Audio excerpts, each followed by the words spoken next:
Hola, soy Daniela. Gracias por acompañarme.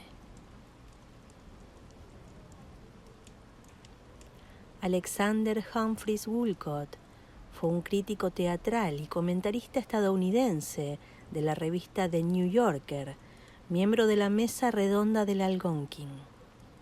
Fue uno de los más prolíficos críticos de teatro del The New York Times y fue un personaje serio cuya agudeza mordaz era alegremente atractiva o bien vehementemente repelida por las comunidades artísticas de los años 20 de Manhattan.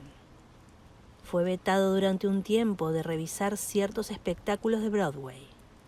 Como resultado, demandó a la organización del Teatro Shubert por la violación de los derechos civiles de un acto en Nueva York, pero perdió en la más alta corte estatal en 1916 por el asunto de que solo la discriminación basada en raza, credo o color era ilegal. Woolcott apareció por primera vez en la cadena de radio de la CBS en octubre de 1929, criticando libros en varios espacios de tiempo hasta 1933. Este cuento trata sobre fantasmas y una casa ruinosa heredada por un personaje.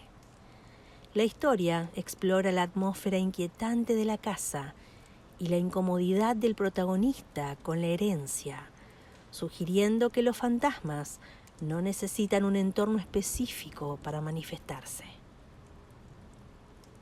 Hoy escucharemos Sonata a la luz de la luna, de Alexander Woolcott.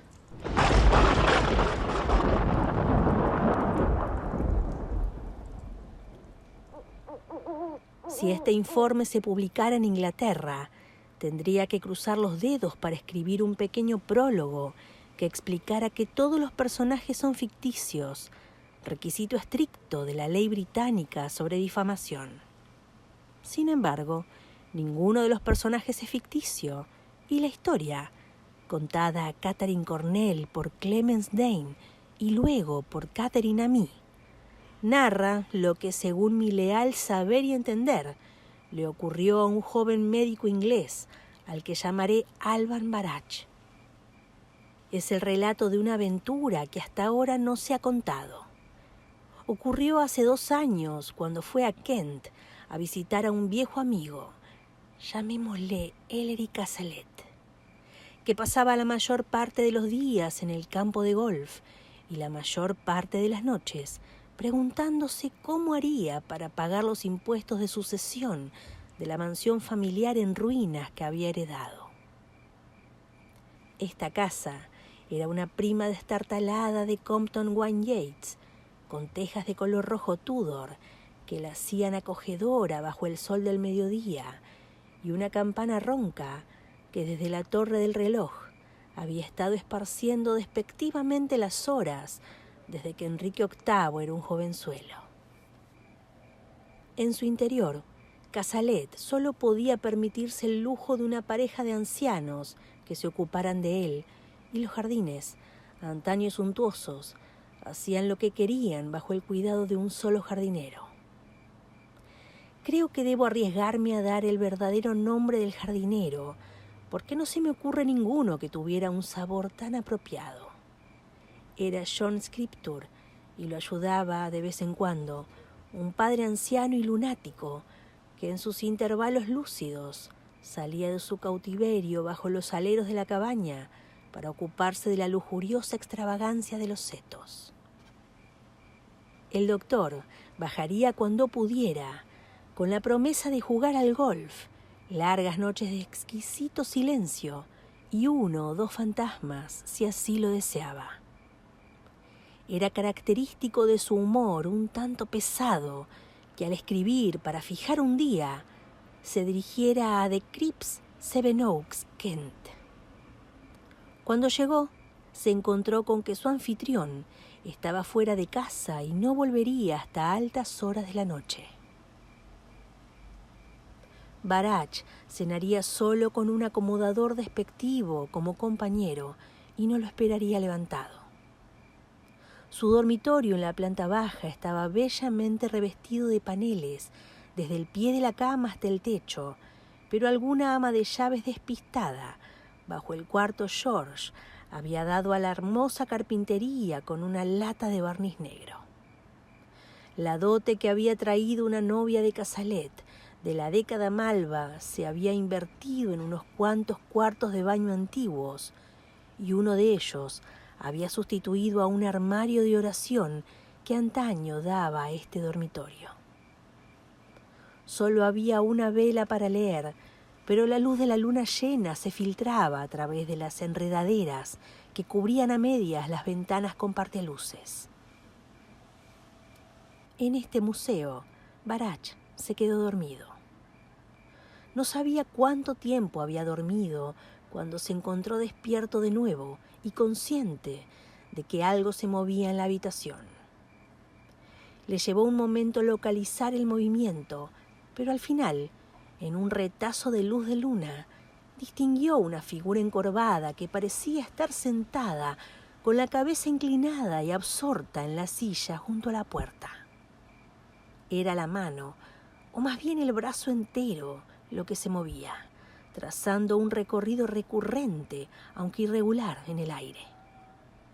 Al principio, el gesto le resultó burlonamente familiar, pero luego Barach lo reconoció como el que hace una mujer al bordar.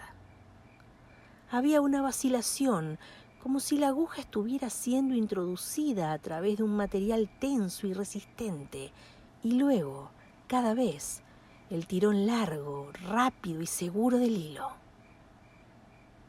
Al sorprendido huésped, aquella le pareció la actividad menos amenazante que jamás había oído atribuir a un fantasma. Pero de todos modos, solo tenía una idea, y era salir de la habitación lo antes posible. Su mente hizo un rápido reconocimiento. La puerta que daba al vestíbulo estaba descartada, pues la locura estaba por allí. Al menos tendría que pasar justo por delante de aquel brazo que tejía. Tampoco le apetecía lanzarse a ciegas entre los arbustos espinosos que había bajo su ventana y correr descalzo por el césped helado. Por supuesto, estaba el baño, pero eso no le serviría de mucho si no podía salir por otra puerta. En un espasmo de concentración, recordó que había visto otra puerta. Justo en el momento de darse cuenta de esto, oyó el reconfortante sonido de un coche que subía por el camino de entrada y adivinó que era su anfitrión que regresaba. Con un movimiento magnífico, saltó al suelo, entró en el baño y cerró la puerta tras de sí. El suelo de la habitación de al lado estaba cubierto de luz de luna. Avanzando entre ella, llegó sin aliento, pero sin ser molestado al pasillo.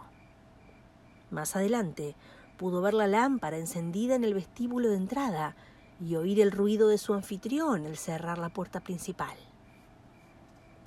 Cuando Barach salió corriendo de la oscuridad para saludarlo, Cazalet vociferó su alegría por tal afabilidad y, hambriento por el largo y frío viaje, propuso una redada inmediata en la despensa.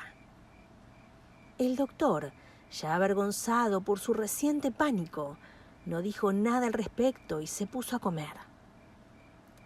Con velas encendidas, el grupo de búsqueda descendió a las oficinas y el anfitrión estaba describiendo los méritos de la carne asada fría, el queso y la leche como un refrigerio ligero de medianoche, cuando tropezó con un bulto en el suelo. Con una alegre maldición a la vieja cocinera, que siempre dejaba algo por ahí, se inclinó para ver qué era y soltó un silbido de sorpresa. Entonces, junto a dos velas encendidas, él y el doctor vieron algo que no olvidarán mientras vivan. Era el cuerpo de la cocinera. Solo el cuerpo. La cabeza había desaparecido. En el suelo, a su lado, yacía un cuchillo ensangrentado de carnicero. ¡Viejo Scriptur! ¡Por Dios!, gritó Cazalet. Todavía agarrando una vela en una mano, arrastró a su compañero a través de la interminable casa hasta la habitación de la que había huido, indicándole que guardara silencio y dando los últimos pasos de puntillas. Esa precaución fue en vano, porque un regimiento no podría haber perturbado la extática satisfacción de la ceremonia que todavía se estaba desarrollando en el interior. El viejo lunático no había abandonado su asiento junto a la puerta. Entre sus rodillas todavía sostenía la cabeza de la mujer que había asesinado. Escrupulosamente, felizmente, canturreando en su trabajo, estaba arrancando los pelos grises uno a uno.